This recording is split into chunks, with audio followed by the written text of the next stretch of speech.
Good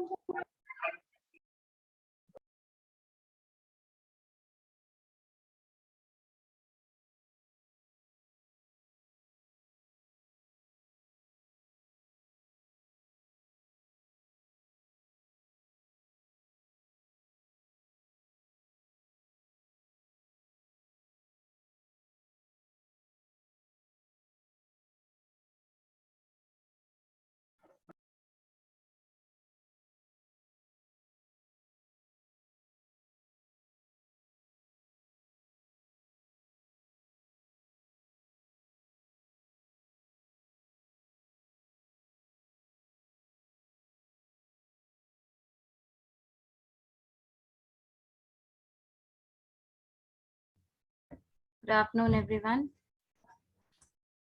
Good afternoon, ma'am. 1 minute for everyone to join.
Good afternoon.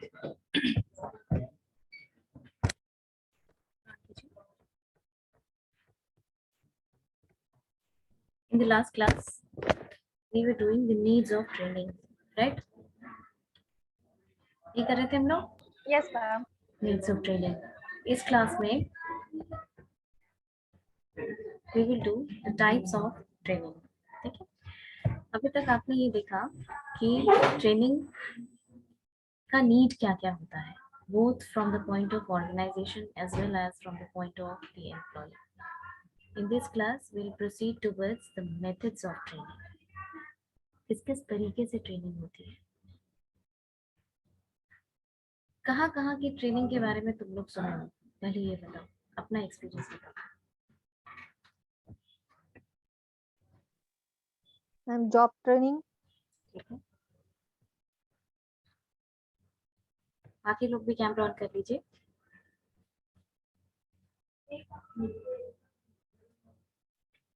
Job training, and have you heard about internship training? Yes, ma'am. Internship training. You heard about internship training? जैसे आप लोग internship करेंगे ना third year में, third same में, right? Have you heard about refresher training? Yes, ma'am. Refresher training क्या होता है? आपने बोरिंग रोड वगैरह में आते जाते जरूर देखा होगा कहीं ना कहीं उसका पोस्टर लगा होगा रिफ्रेशर ट्रेनिंग का। और job training, internship training, refresher training, promotion training, इस तरीके की ट्रेनिंग होती है। Now there are mostly two methods of training, दो तरीके से ट्रेनिंग होती है। What is the first method? It is on the job training. आप देखते भी जाइए,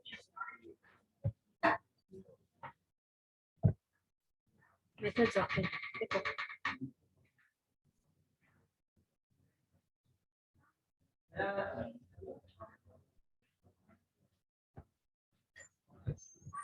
methods of training। First method लिखो, on the job training.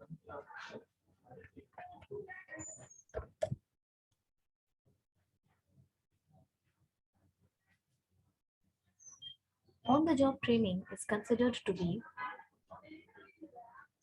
Ma'am फिर से बोलिए क्या बोली थी फर्स्ट में. On the job training is considered to be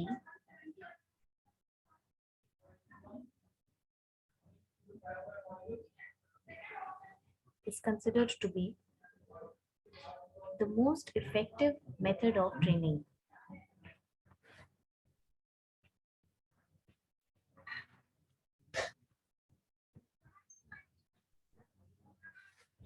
Most effective method of training.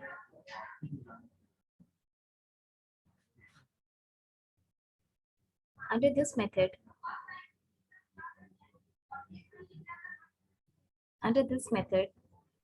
the worker is given training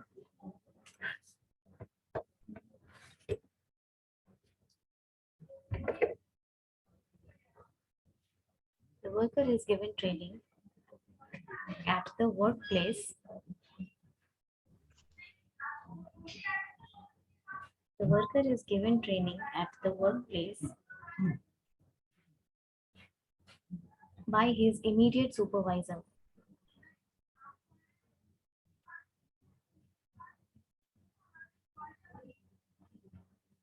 In other words, ma'am by his immediate supervisor, immediate, जो उसका just ऊपर का supervisor होता है, by his immediate supervisor. It is based on the principle of, inverted comma में लिखो,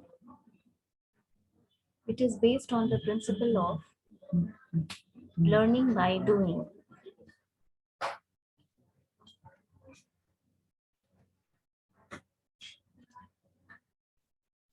It is based on the principle of learning by doing.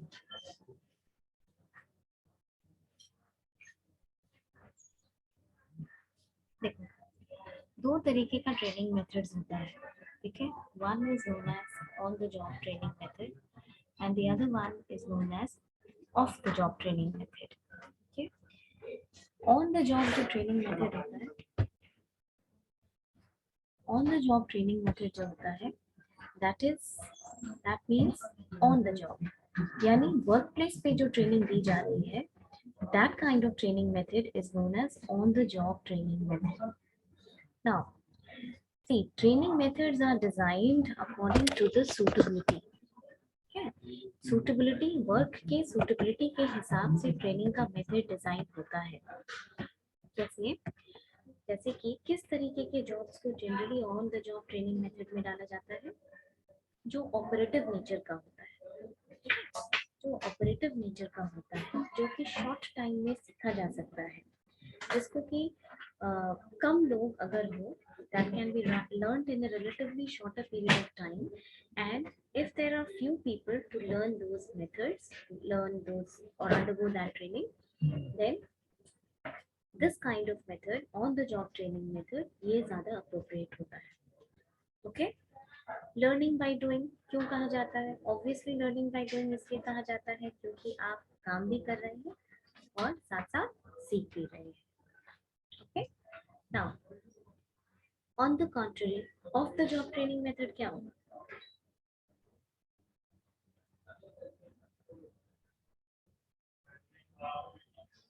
On the job training method I explained. So what could be off the job training method? Ma'am promotion training दिया जाता है. Of the job training method यानी जो भी training work place पे नहीं दी जा रही है, किसी और जगह पे दी जा रही है, it is not at its workplace, then that is known as off the job training method. ठीक है. जैसे कोई ट्रेनिंग सेंटर का नाम मालूम है? बताइए जरा. बाकी लोगों को कैमरा ऑन नहीं करना, आप लोग ऑफलाइन क्लास को ठीक से करते हैं, ऑनलाइन में क्या हो जाता है? Tell me. Ma'am Bihar police का मैम वो सब का तो फील्ड पे बेस. हमेशा फील्ड में बेस्ड होता है. यस मैम, कुछ कुछ फील्ड पे दिया जाता है. ज्यादातर training. Have you heard about Labasna? Yes, ma'am. क्या है ये? IS ट्रेनिंग सेंटर है आईएएस का। ट्रेनिंग सेंटर है, not just for IAS, this is for UPSC जो क्वालिफाई करते हैं उनका शुरू में फाउंडेशन कोर्स जो होता है उसमें आईएएस, आईपीएस, आईआरएस और भी अदर जो भी फील्ड्स हैं उसके भी लोग काम करते हैं। ओके या फिर एनडीए एकेडमी में, वहां पर भी तो सारे कैंडिडेट का। हाँ ठीक है, academy. So this is known as off the job training centre, यानी ट्रेनिंग यानी वर्क प्लेस के बाहर जो ट्रेनिंग दी जा रही है उसको कहते हैं ऑफ द जॉब। अब देखो जैसे और एग्जांपल्स हम तुमको देते हैं। For example Coal India Limited, इस ऑर्गेनाइजेशन का नाम जानते हैं आप लोग? Yes ma'am. Okay, in not just for India, but this is the biggest coal mining company in the entire world. दुनिया की सबसे बड़ी कोल माइनिंग कंपनी है हमारी कोल इंडिया लिमिटेड। इसका जो ट्रेनिंग सेंटर है वो रांची में है, उसको कहते हैं IICM, Indian institute of coal mines. Okay, that is known as that is an example of the job training centre. और on the job training centre का एग्जांपल क्या हो? जैसे तुम आईटी वगैरह में जाते हो तो तुमने काम भी ज्वाइन कर लिया और साथ साथ में तुम सीख भी रहे हो। बैंक में। हाँ, बैंक भी on the job training centre का। हालांकि बैंक में कुछ कुछ कंडीशंस में बाहर भी ट्रेनिंग दी जाती है, बाहर भी ट्रेनिंग के लिए भेजा जाता है। ठीक है, तब आपको होटल का अकोमोडेशन और ये सब मिलता है। धीरे धीरे जैसे लोग आगे बढ़ते जाएंगे वैसे वैसे आपको और समझ में आता जाएगा। अभी फोकस करो कि ट्रेनिंग दो तरीके की होती है, एक ऑन द जॉब ट्रेनिंग और दूसरी of the job training. On the job training का एग्जांपल्स लिखो कि ऑन द जॉब यानी ऑर्गेनाइजेशन के अंदर भी जो ट्रेनिंग होती है उसका भी टाइप्स होता है। ओके, कि कहाँ पर क्या सूटेबिलिटी है उस हिसाब से वो मेथड यूज किया जाता है। पीजीडीएम वाले आप लोग ये वर्कशॉप अच्छे से कीजिए, इसलिए क्योंकि आपके जो मेन सिलेबस है, जो एचआरएम शुरू होगा अब तुम लोगों का, मैम आ गई है, तो वो भी उसमें लगभग सब कुछ कवर होगा। पीजीडीएम का आईमा का सिलेबस काफी एग्जॉस्टिव है, हर चीज का ज्यादा चीजें आपको पढ़ने के लिए दी गई है, तो ऐसे केसेस में आपको डबल बेनिफिट होगा। This workshop is like a syllabus completion, दो हम थोड़ा ज्यादा प्रैक्टिकल इधर ले जाते हैं क्योंकि ये वर्कशॉप है और ये शॉर्ट टाइम के लिए होगा। लिखो पहला मेथड लिखो coaching.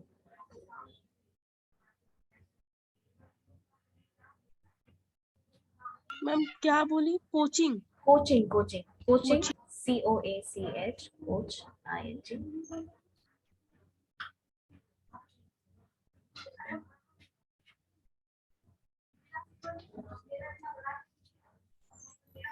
Coaching. Second, under study ma'am ये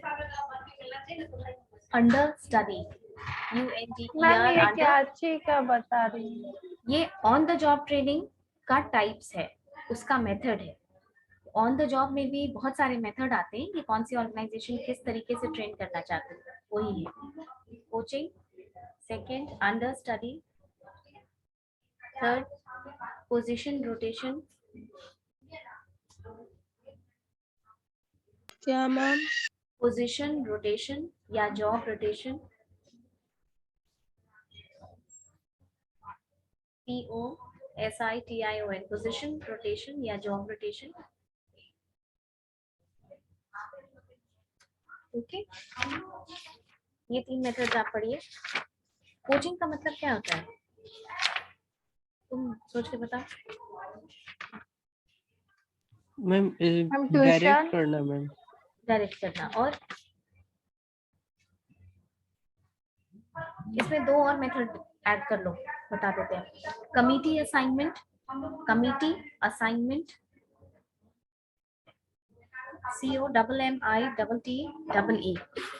committee assignment.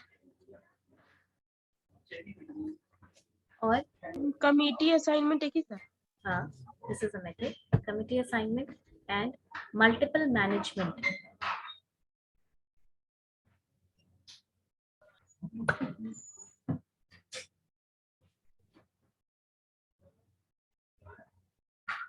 Multiple management.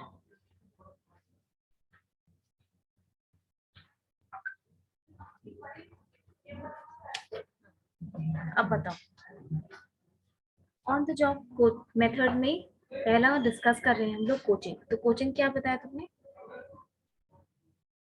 Ma'am direct करना। ठीक है, और कोचिंग वही मेथड है। Coaching is just normal term that you understand. Coaching method का मतलब होता है कि जब आप वर्क पे होते हैं तो आपका जो इमीडिएट सुपरवाइजर है वो आपको गाइड करता है कि काम कैसे होता है, क्या क्या प्रिकॉशनरी मेजर्स है, किसी काम को करने का क्या तरीका है, अगर कोई मशीन है तो उसको कैसे हैंडल करना है। लेकिन कोचिंग मेथड को आप लोग कभी भी टीचिंग से कंफ्यूज मत होइए या फिर काउंसलिंग से कंफ्यूज मत होइएगा।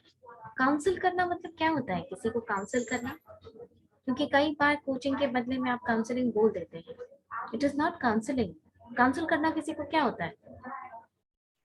मैरिज काउंसलर सुने हो? Yes ma'am. चाइल्ड काउंसलर सुने होंगे। मैम तो काउंसलिंग का मतलब वो चाइल्ड्स के जो रिक्वायरमेंट होता है या उनके बिहेवियर्स को अंडरस्टैंड करना या उनके समझना कि क्या काउंसलिंग करना इज अ चाहते हैं। Personal thing. काउंसलिंग इज जब कोई आपको काउंसिल करता है इसका मतलब होता है कि आपका जो पर्सनल एट्रीब्यूट्स है, जैसे कि तुम्हारा होप, तुम्हारा फियर, तुम्हारा एम्बिशन, तुमको किसी चीज से डर लगता है, तुम्हारा कोई स्ट्रेंथ है, तुम्हारी कोई मजबूरी है, तुम्हारे साथ कोई प्रॉब्लम है, तो the one who is counseling you gets into a personal relationship with you, a little bit of personal relationship. But coaching is none of them. Coaching is purely getting guidance by your superior. Okay? ये बहुत ही common तरीका है on the job method का। Understood? इसका rational क्या है, मतलब इसका क्या फ्रूटफुलनेस है? इसका फ्रूटफुलनेस ये है कि ये आपको बिल्कुल फर्स्ट हैंड एक्सपीरियंस देगा ना वर्क के बारे में। आप वहाँ खड़े हैं, जो सुपरवाइजर है वो आपका सीनियर है और वो आपको काम सिखा रहा है। So you get to have first hand experience of the job that you are performing. Okay? Second हम लिखवा देंगे, लेकिन अभी से पहले मेथड समझ लो। Second method, what is the second method? Ma'am understudy. Understudy. Understudy. TV वगैरह में देखा है बड़े वकील के साथ एक उसका इंटर्न या उसके साथ जो ट्रेनीज होता है वो घूमते रहता है, यस यस मैम। मैम। देखा है ना? और भी बहुत सारा जॉब होगा जिसमें आपने ये चीज देखी होगी। अंडरस्टडी का क्या मतलब होता अब है? डॉक्टर्स में भी तो होता है। हाँ, उसमें भी होता है, अकाउंट्स में भी होता है मैम। अकाउंट्स में भी होता है। अंडरस्टडी का क्या मतलब होता है? अंडरस्टडी का मैम अपने मतलब होता है, सीनियर आप बोले बोले बोले। मैम अपने सीनियर से ट्रेन लेने का, अपने पोजीशन के सीनियर से मैम। अंडरस्टडी का मतलब होता है, see, suppose I am the manager and you are all students of PGDL. Consider yourself as trainees right now. So I will just pick point one student from PGDL whom I think should be my trainee. And then I will keep training you accordingly to fill my position in future if the need arises. अगर ज़रूरत होती है तो मेरी position को fill करने के लिए हम एक ट्रेनी को पिक पॉइंट कर लेते हैं और उसको हम सिखाना शुरू करते हैं। अब क्योंकि वो ट्रेनी मेरे साथ रहता है तो वो बहुत सारी चीज़ें सीख जाता है। वो ट्रेनी सीखेगा कि काम कैसे होता है, वो ट्रेनी ये भी सीखेगा कि काम करने में अगर प्रॉब्लम आती है तो उस प्रॉब्लम को कैसे हैंडल करना है।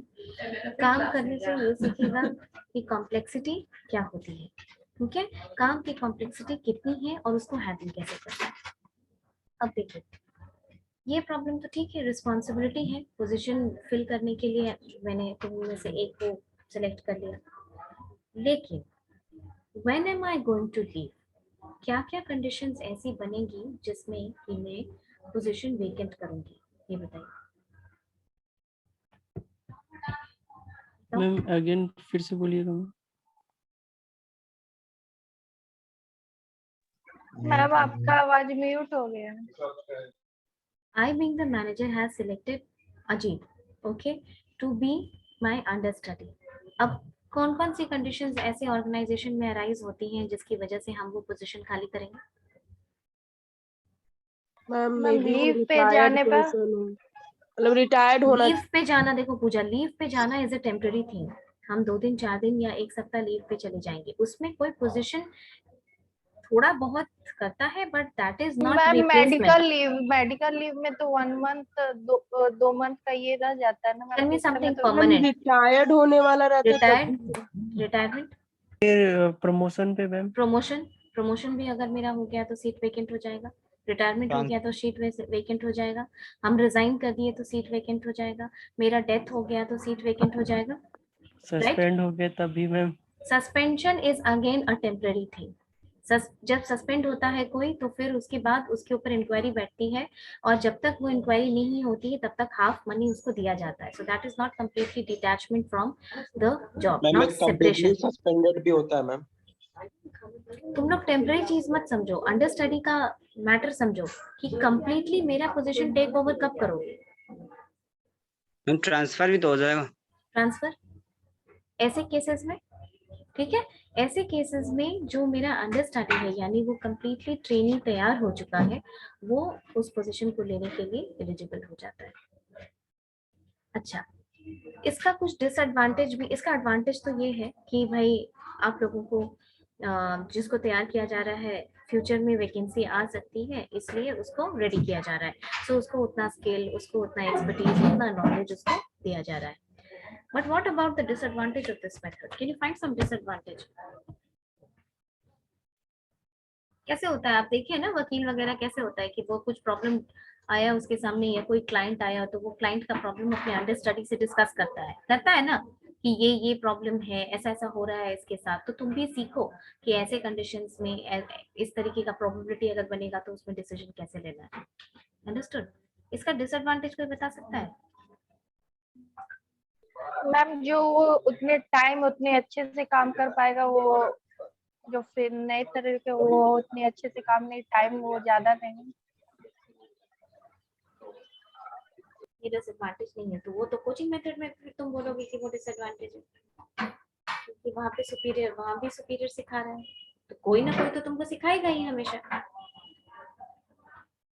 मैम जॉब क्विट करना चाहती हूँ। सोच के देखो कि इफ आई जस्ट सेड कि I have selected Ajit as my understudy, तुम्हारे ऊपर क्या है, तुम भी तो ट्रेनिंग हो।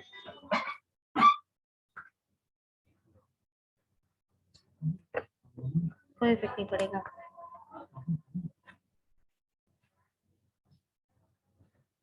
अगर हम मैनेजर हैं और आप लोग सब ट्रेनीज हैं और I have pick pointed Ajit to be my understudy already, तो आपकी साइकोलॉजी पे इसका कोई फर्क नहीं पड़ेगा। मैम मैम जो पढ़ आप सकता पड़ेगा नहीं मैम, बिल्कुल है। पड़ेगा। हम लोग सब एलिजिबल हैं मैम, बट अंडर स्टडी के कारण आपने सिर्फ अजीत को दिया। एग्जैक्टली पहली बार जब तुम देखोगे कि जब पहली बात तो कि ये दो चीजें, दो फैक्टर होती है। अंडर स्टडी का जो केस होता है उसमें दो फैक्टर होता है। देखो पहला केस, तुमने फिर से बोलो, हुआ से पहला केस, तुम सब ट्रेनिंग्स हो, उसमें हम अजीत को पिक पॉइंट कर लिए, तो तुम लोगों के मन में तो प्रमोशन और कंपटीशन की भावना ही खत्म हो जाएगी फिर, कि जब मैम सेलेक्ट कर ही ली है तो इतनी मेहनत से इतना कॉम्पिटेंट होके काम करने की क्या जरूरत है। उसका तो सिलेक्शन हो ही गया है और हम लोग तो ऐसे भी सिलेक्ट नहीं होंगे। ये एक फैक्टर है। यस दूसरा फैक्टर, आप क्लास में बैठते हैं तो पेयर्स तो आपके सब हैं, साथ में सबके बैठते हो, लेकिन दोस्ती किसी गिने चुने से ही होती है, तुम्हारी होती है ना। Yes yes ma'am. मैम। किस तरह के लोगों से हमारी दोस्ती होती है, कैसे तुम फ्रेंड्स बना लेते हो normally, you don't go through any procedure of making friends, लेकिन क्या होता है ऐसा कॉमन तुम में और तुम्हारे फ्रेंड में?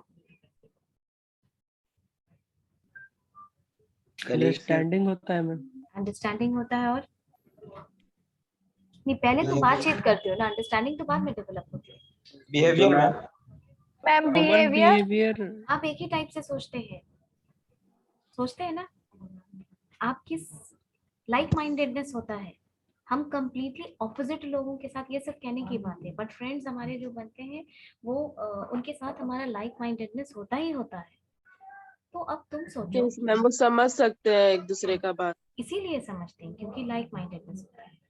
Okay, now if I will pick one ma'am पर अभी अंडरस्टैंडिंग, अपोजिट अट्रैक्शन जो बोलता है मैम सब बोला तो बहुत कुछ जाता है, लेकिन फ्रेंड्स आप ऐसे ही बनाते हैं ना, ठीक है। We like people who think similarly, हमारे जैसे जो लोग सोचते हैं हमारी तरह, जिनके साथ, क्योंकि उन लोगों के साथ आप कंफर्टेबल हो सकते हैं, हमेशा फ्रिक्शन नहीं होता है, ठीक है। तो एक साइकोलॉजिकल ईज, एक अंडरस्टैंडिंग बनी रहती है। Now if I will pick point one understudy, तो आई विल ऑल्सो प्रेफर, हम भी ये प्रेफर करेंगे कि मेरी तरह जो सोचता हो ट्रेनिंग हम उसको ले लें, होगा ना।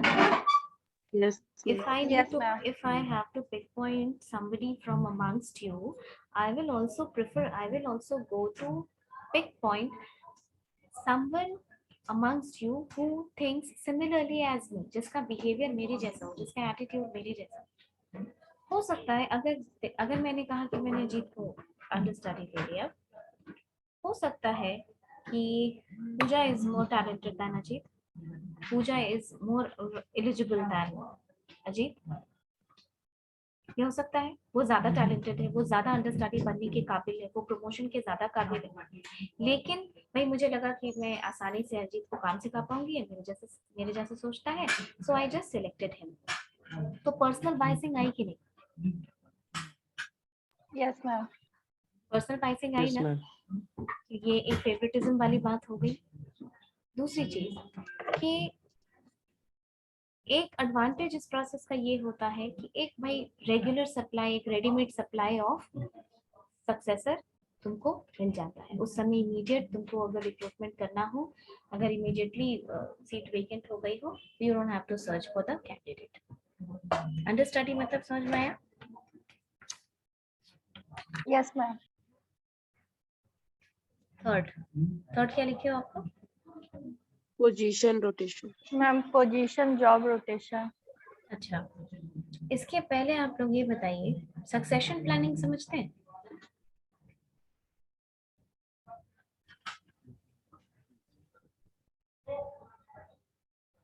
कोई समझता है मैम किसी भी सक्सेशन गोल को अचीव करने के लिए जो प्लान करते हैं। Planning? No, ma'am. No. Successor समझते हो? उत्तराधिकारी, ma'am. हाँ, उत्तराधिकारी। उत्तराधिकारी समझ में आता है ना, इसी से सक्सेशन प्लानिंग याद रखना। देखो, ऑर्गेनाइजेशन में जो ऊंचे पोस्ट होते हैं ना, जो बड़े पोस्ट होते हैं, जिनके ऊपर आप अफोर्ड नहीं कर सकते हैं कि कोई इनकॉम्पिटेंट आदमी बैठे, वो पोजीशंस इतने की पोजीशंस होते हैं ऑर्गेनाइजेशन में कि वहां पर सिर्फ और सिर्फ टैलेंटेड लोगों को ही भेजा जा सकता है, वरना ऑर्गेनाइजेशन का ग्रोथ नहीं होगा, उसकी प्रोडक्टिविटी डाउन हो जाएगी। इन दैट केस तुमको लगता है कि जब सक्सेशन प्लानिंग होता है तो किसी भी बंदे को भेज दिया जा सकता है वहां पर? जैसे कंपनी का सीईओ कोई भी बन सकता है क्या? No No, no ma'am. Ma'am. अच्छा, स्टील कंपनी का, मान लो जिंदल स्टील्स है, स्टील कंपनी का जो जीएम होगा, उस जीएम को सब कुछ आना चाहिए ना। उसको ये भी पता होना चाहिए कि फ्लोर पे स्टील को कैसे पिघलाया जाता है, उसको ये भी पता होना चाहिए कि स्टील पे गैल्वेनाइजेशन यानी जिंक का कोटिंग जो चढ़ाया जाता है वो कैसे चढ़ाया जाता है, उसको ये भी पता होना चाहिए कि प्रोडक्शन डिपार्टमेंट में कैसे काम होता है, उसको ये भी पता होना चाहिए कि भाई थोड़ा मार्केटिंग डिपार्टमेंट में कैसे काम होता है, हमारा ट्रेड कैसे ऑपरेट करता है। In short, he should know about the business, the organization properly. जानना चाहिए कि नहीं उसको? Yes ma'am. Yes, ma'am. Yes ma'am. तुम कॉलेज में पढ़ रहे हो, कोई कॉलेज एक ऐसा आदमी खोल दे जो कि खुद ही एजुकेटेड ना हो, ठीक है, क्या असर पड़ेगा प्रोडक्टिविटी पर?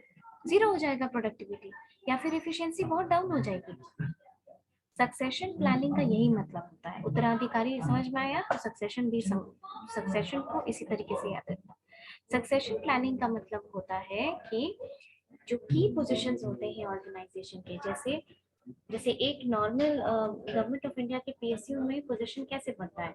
Junior executive, assistant manager, manager, senior manager, उसके बाद असिस्टेंट जनरल मैनेजर, फिर जनरल मैनेजर, उसके बाद डायरेक्टर, फिर मेंबर, इस तरीके से। ठीक है, तो ये सब जो ऊंचे पोजीशंस होते हैं वो एक दिन में नहीं बनते हैं, और जो लोग इस पोजीशन पे जाते हैं उनको पूरे ऑर्गेनाइजेशन का एक्सपोजर होना चाहिए। समझ में आया? इतना सा बात समझ में आया? सक्सेशन प्लानिंग यस मतलब ma'am. providing ways to fill key positions in the organization. अब आओ जॉब पोजीशन पे, जॉब रोटेशन या पोजीशन रोटेशन। जो एग्जीक्यूटिव रैंक का आदमी होता है, यानी कि तुम अगर किसी ऑर्गेनाइजेशन में जाओगे ना अभी पीजीटीएम करके, तो तुम जनरली मैनेजमेंट ट्रेनिंग के पोस्ट से सिलेक्ट होगे। ठीक, मैनेजमेंट ट्रेनिंग के पोस्ट पे अगर तुम सिलेक्ट होते हो, तो जब तुम्हारी ट्रेनिंग होगी ना तो तुमको डिफरेंट डिफरेंट डिपार्टमेंट्स में, उसी ऑर्गेनाइजेशन के अलग अलग डिपार्टमेंट में तुमको काम करने के लिए रखा जाएगा शुरू के कुछ साल में। ठीक, इससे क्या पर्पस फुलफिल होता है? इसी को बोला जाता है जॉब रोटेशन या पोजीशन रोटेशन। जैसे तुम सेलेक्ट होके गए हो फाइनेंस के लिए, but you will also be required to know about the other departments of your organisation. This is known as position rotation और this is known as job rotation. क्या फायदा होगा इसका, बताओ जरा।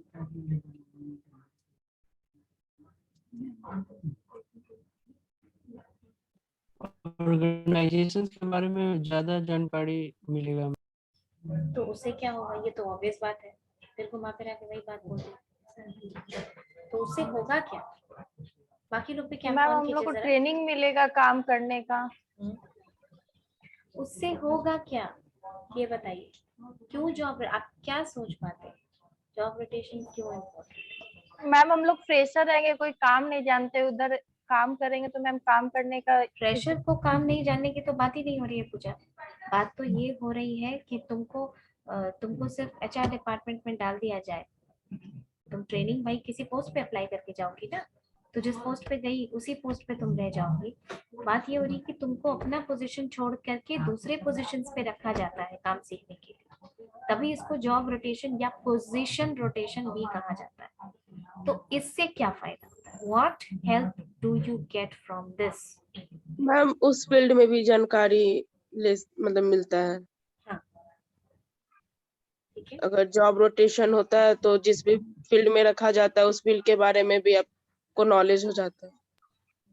उससे हेल्प मैम सैलरी इंक्रीज होगा। No, government की सैलरी फिक्स्ड होती है, आप किस किस पोजीशन पे जाएंगे वो फिक्स्ड होता है, लेकिन जॉब रोटेशन किया जाता है। आखिर क्या फायदा मिलता है इससे ऑर्गेनाइजेशन को?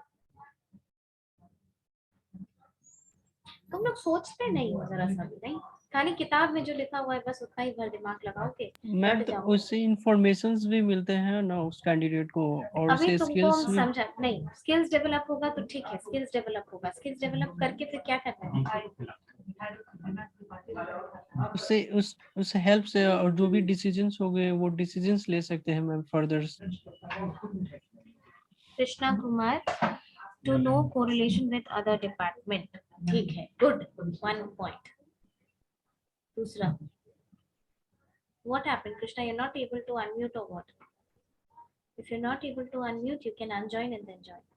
तुम लोग थोड़ा दिमाग चलाओ। अब मतलब अब मैनेजमेंट पढ़ रहे हो, बिजनेस पढ़ रहे हो, फिर खाली किताब में पीडीएफ से पढ़ने से ऐसा ही होता है। देखो इसका बहुत सारा बेनिफिट होता है और सैलरी वैलरी नहीं बढ़ती है इसमें। ये एक मेथड है ट्रेनिंग का। तुम ट्रेनिंग में जाओगे तो तुमको जॉब रोटेशन किया जाएगा। पहला पॉइंट, आपका ऑर्गेनाइजेशन सिर्फ एक ही डिपार्टमेंट से नहीं चलता है, राइट? एक ही डिपार्टमेंट से चलता है ऑर्गेनाइजेशन। बाकी जितने डिफरेंट डिपार्टमेंट्स हैं उनका कोऑर्डिनेशन बहुत इंपॉर्टेंट है ऑर्गेनाइजेशन को अपना गोल फुलफिल करने के लिए। ओके, सो जॉब रोटेशन जब होता है you get to know about different departments also, कि वहाँ काम कैसे होता है। उससे क्या होता है? पहला कि तुमको ये समझ में आता है कि you might develop over the years of time, you might develop a sense of superiority in your own department. तुमको ये लग सकता है कि तुम्हारा ही डिपार्टमेंट सबसे सुपीरियर है। एक तो ये फीलिंग जाती है। दूसरी चीज, काम का फ्लो आप सीखते हैं। this is important for coordination between different departments, apart from the fact कि बीच में कभी जरूरत पड़े तो आपको उधर प्लेस किया जा सकता है। उसके अलावा भी ये चीजें हैं कि डिफरेंट डिपार्टमेंट्स के बारे में जानने से आपका जो कोऑर्डिनेशन है वो समझ में आता है। अंडरस्टूड? और क्या होगा? अभी हम सक्सेशन प्लानिंग पढ़ाए तुम लोग तब भी नहीं समझे कि मैम क्या बेनिफिट हो सकता है। सक्सेशन प्लानिंग क्यों बताए हम? यही जॉब पोजीशन समझाने के लिए। अब समझाओ जरा, और क्या फायदा हो सकता है? मैम अगर सीईओ के पोजीशंस पे कभी भी रिकॉग्नाइज्ड हुआ तो वो इजीली अंडरस्टैंड कर पाएगा कि कहीं भी इश्यूज आए कंपनीज में तो टैकल कर सकता है। किसी और कंपनी की क्यों बात कर रहे हो? Talk about the same company. The organization, this is a step forward from the organization towards succession planning. Understood? कि इस तरीके से क्या होता है कि आप डिफरेंट डिपार्टमेंट्स का नॉलेज दे करके लोगों को सक्सेशन प्लानिंग के लिए तैयार करते हैं। जो अलग अलग डिपार्टमेंट की चीजों को जानेगा, काम जानेगा, कोऑर्डिनेशन जानेगा, वर्कफ्लो जानेगा, उसको ज्यादा नॉलेज होगा ना कि काम कैसे होता है। Yes ma'am. है ना? तो एक एग्जीक्यूटिव सिर्फ अपने ही बारे में, सिर्फ अपने ही डिपार्टमेंट के बारे में जानेगा तो ये this is not very good for the organisation. The trainee will learn this and transfer this to his juniors also, from one job to another. The principles of management, interdepartmental cooperation भी इससे बढ़ता है। और एक बात होती है, देखिए हम क्लास में पढ़ा रहे हैं, हम किसी स्टूडेंट को डांटे तो आप लोग इस चीज को, जैसे ऑफलाइन क्लास हो रहा है, सपोज कीजिए क्लास में कोई एक बच्चा है जो बहुत हल्ला कर रहा है और बार बार मना करने के बाद भी उसको समझ में नहीं आ रहा है कि नहीं हल्ला करना चाहिए। फाइनली तंग आके हम उसको क्लास से बाहर कर दिए, ठीक है? दैट स्टूडेंट माइट से कि ऐसी भी क्या बात हो गई थी कि मैम क्लास से बाहर कर दी, ठीक है? इतनी छोटी सी बात पे मैम रिएक्ट कर गई एकदम। Next day when everyone is in the class, I'll ask that boy to come and take class, and the rest of the students are behaving in the same way as he was behaving the last day. उसको भी ये चीज समझ में आएगा कि इस तरीके से तो वहां खड़े होकर के बोला नहीं जा सकता है, कुछ समझाया नहीं जा सकता है, ठीक है? बहुत इंटरप्शन होता है, कोई बार बार टोके, कोई बार बार अगर परेशान करे, देन हो सकता है कि पनिशमेंट से ज्यादा वो उसी बात से समझ में आए उसको कि हाँ वहां खड़े होकर के क्लास लेना मुश्किल होता है। तो how ma'am reacted was a genuine behavior, and this is not a manifestation of her attitude, rather need of time, ठीक है? उस वक्त तो unless and until you are in someone else's position, unless and until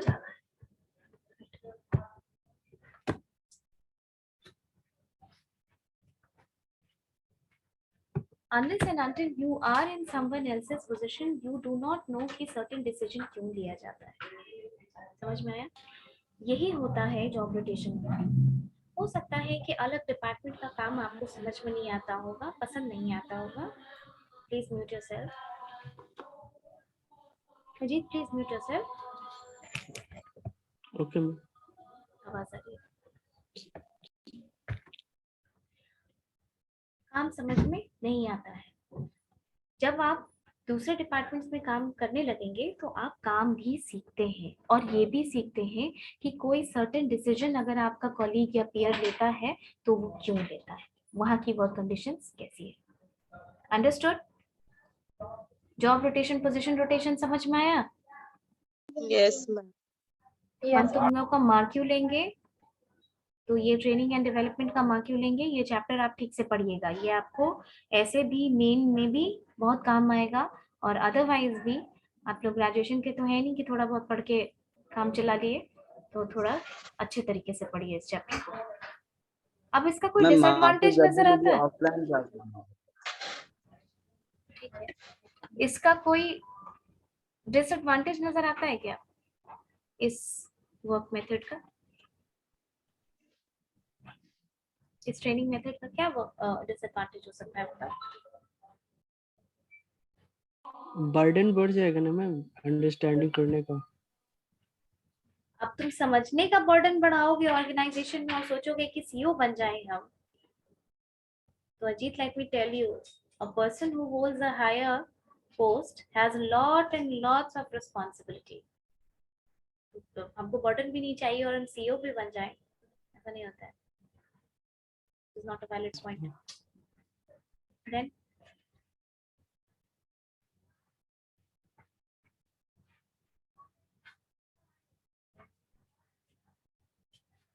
तुमको नहीं लगता है कि अगर पोजीशन रोटेशन, देखो कोई भी नया काम सीखने में थोड़ा सा टाइम लगता है ना?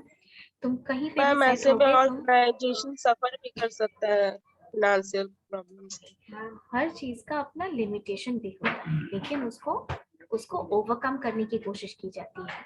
अगर सिर्फ ड्रॉबैक से आप चीजों को, जैसे हर पॉलिसी, सरकार जो पॉलिसी लाती है वो सबको पसंद आती है, किसी के लिए तो वो that policy is not favourable, लेकिन the government tries to, what happens, the government tries to work for the greater good, है ना, and minimize the drawback out of it. तो ये चीज होती है कि जॉब रोटेशन से एक डिसएडवांटेज जो आएगा वो ये आ सकता है कि आपको कोई नया काम सीखने में टाइम लगता है. So by the time you have learned a new work and you have started delivering with your full efficiency, आप कोई काम सीखते हैं, धीरे धीरे उसमें एडजस्ट करते हैं, काम सीख लेते हैं और फिर थोड़ा आपका एफिशिएंसी बढ़ जाता है, then you start working at a speed more than how you started it. In that case, what happens is that maybe it could happen कि अगर एक जॉब पे सेटल होने का इनफ टाइम नहीं दिया जाएगा, then what will happen that the employee will have an adjustment problem. By the time he settles down in a particular job and starts delivering, he is transferred to some other posts. Okay, so this might not serve the purpose for which the job rotation training method is used. Understood? So what should be the way out? The way out could be that an employee should be given sufficient time to settle down, learn the work and deliver before shifting him to the other departments. Got it? समझ में आया? Okay. Next is multiple management. I'll make you write, okay? Don't worry. Multiple management. ठीक है, वो बाद में बता देंगे.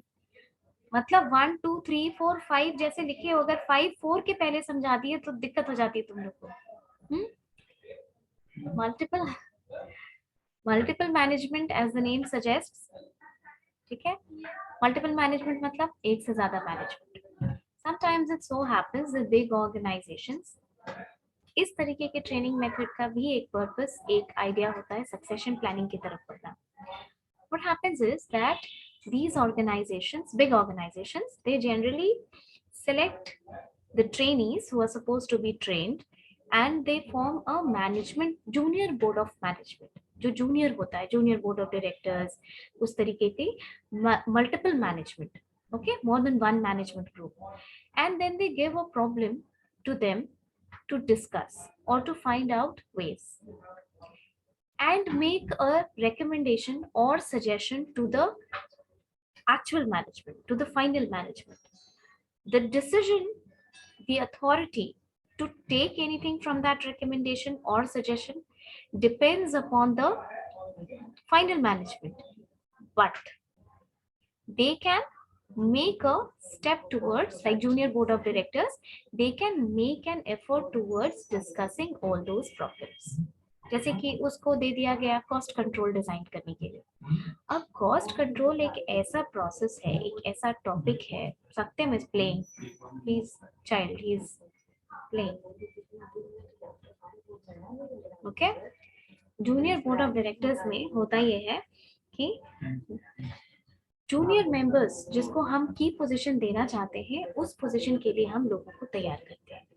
कॉस्ट कंट्रोल अगर हम तुमको एक जूनियर बोर्ड ऑफ डायरेक्टर्स को दिया जाएगा तो उससे क्या होगा, वो सारे डिपार्टमेंट का इंफॉर्मेशन कलेक्ट करेगा, वो सारे डिपार्टमेंट का एनालिसिस करेगा, and then he will come to a final recommendation और कंक्लूजन। तो इससे बहुत ज्यादा होमवर्क हो जाता है उसका।